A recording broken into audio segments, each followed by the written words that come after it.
20 years as a software developer, and here's the cold truth: writing code isn't special anymore. Learning to code used to be the golden ticket, but now it's just a commodity that pretty much anyone can pick up overnight. We've all seen the headlines, dev layoffs hitting hard, not because companies don't need software, but because they don't need the same kind of developers they used to. AI isn't here to replace every coder, but it's here to expose who is just copying patterns and who is able to think. The developers getting promoted are not those who can just write a line of code. They're mastering how to define problems before they even write a single line. There's one skill that's separating the developers who are getting laid off and the developers who are thriving getting promoted.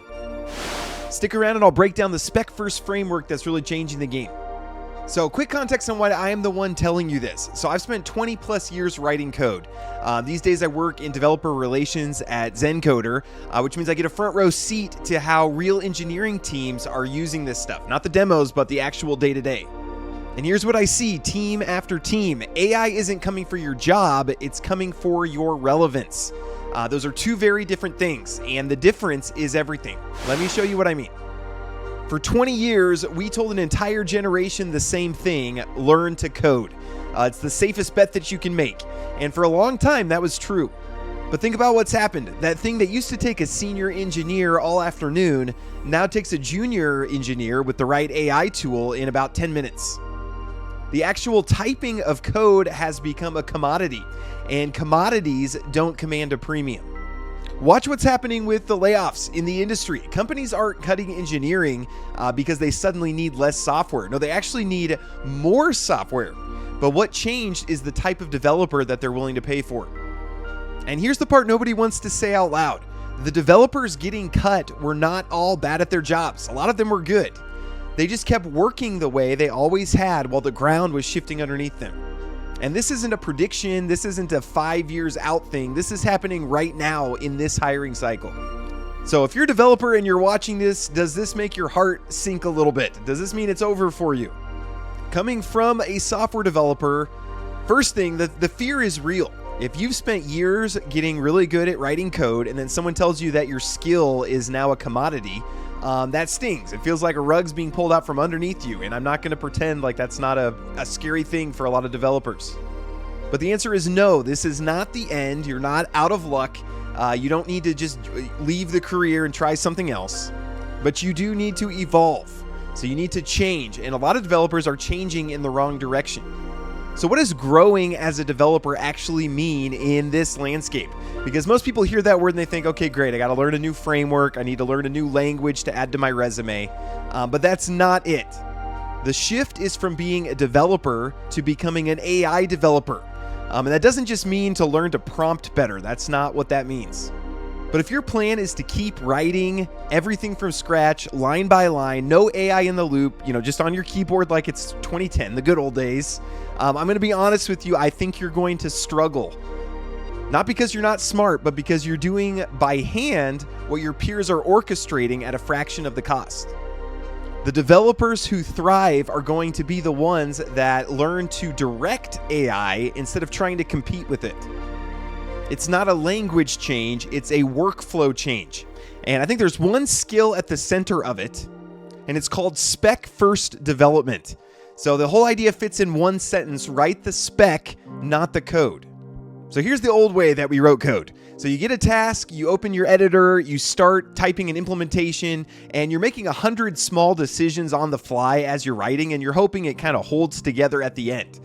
The code is where your thinking happens. Spec-first flips that. So instead, you do your thinking first. You write a clear, precise specification of exactly the thing that needs to be built. You do the inputs, the outputs, the edge cases, the constraints. Then you hand the spec to AI to do the actual building. Better yet, you hand it to several different AI models at once and let them kind of compete. Your job stops being the person who writes the code, and your job becomes the person who defines the problem very precisely and then judges which solution is best. That's it. That's the one skill that I think you need to learn. Not 5, 1. The ability to specify a problem so specifically that one AI or 3 AIs or a team of AIs can build it, and you're sharp enough to know which one got it right. So if that sounds a little abstract, let me show you what it looks like when a real team does it.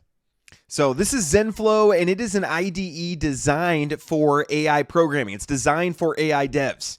So you notice that the code is not the highlight because we're not focusing on the code. We're focusing on the specs and letting AI write the code. So we have these different workflows here. We're going to do spec first. So, and then I always use task managers for examples. I don't know why. That's just what I do. Build me an amazing task manager. So that's the task I'm going to give it with the spec first workflow. So when you start this task, it creates a plan.md file, and the first to do in the plan is get a technical specification. So when it's asking some key questions, I probably should have specified some of this, but what do you want it to be? A web app, a command line tool, mobile app? Let's do web app. Which tech stack do you prefer? And actually, with AI doing it, I don't really care. Whatever works best. Do we want a database of some kind? Let's just do no backend. And then just to keep it simple, we'll make it just basic CRUD. You know, create, read, update, delete. All right, so it finished together putting the technical spec. It determined this is hard. I mean, we're building a whole company, the whole software, basically. It picked a stack for us, all the features that it wants to have. And then it put it all into this spec.md file.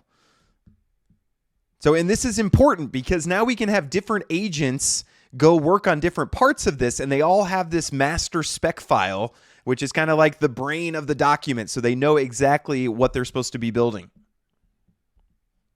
And you can see our plan.md has updated now with the steps that are going to be needed to implement this task manager. So then we can get going. So go ahead and start the project scaffolding and tooling.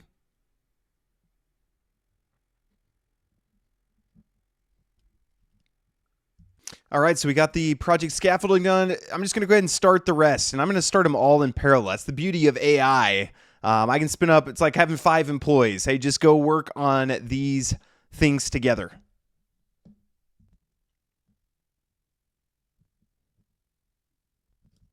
All right, so it went for about 10 minutes, and all the different agents finished their tasks. Then we bring it up in the browser, and here we go. We have TaskFlow ready to go. I think that rhymed.